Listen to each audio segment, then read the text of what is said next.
నమస్కారం అండి. ఈనాటి కమ్మని కథ పేరు మాటే మంత్రం.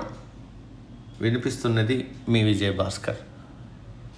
పులికేశిపురం అనే ఊరి చివర ఉన్న అడవి దొంగలకు అడ్డాగా ఉండేది.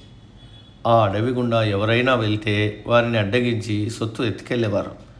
ఒకరోజు రామరాజు తన కూతురు పెళ్లి కోసం పట్నంలో ఉన్న షావుకారు వద్ద సొమ్ము అప్పు చేసి అడవిదారి గుండా ఊళ్ళోకి బయలుదేరాడు. భయపడుతూనే నడుస్తూ వెళ్తున్న రామరాజును దొంగలు అడ్డుకున్నారు.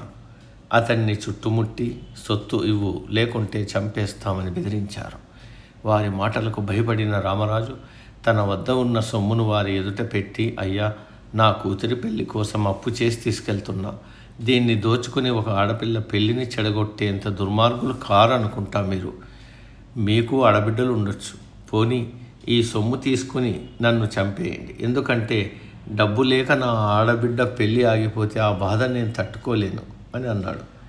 రామరాజు మాటలు వారిలో మార్పు తెచ్చాయి. సరే వెళ్ళు, ఒక ఆడబిడ్డ పెళ్ళి చెడగొట్టేంత దుర్మార్గులం కాదులే మేం అని వారి వద్ద ఉన్న కొంత డబ్బునిచ్చి, అన్నల బహుమతి అని చెప్పు, నీ బిడ్డకి ఇవ్వు అని చెప్పి రామరాజును విడిచిపెట్టారు. మన మంచితనమే మనల్ని ఎల్లప్పుడూ కాపాడుతుంది.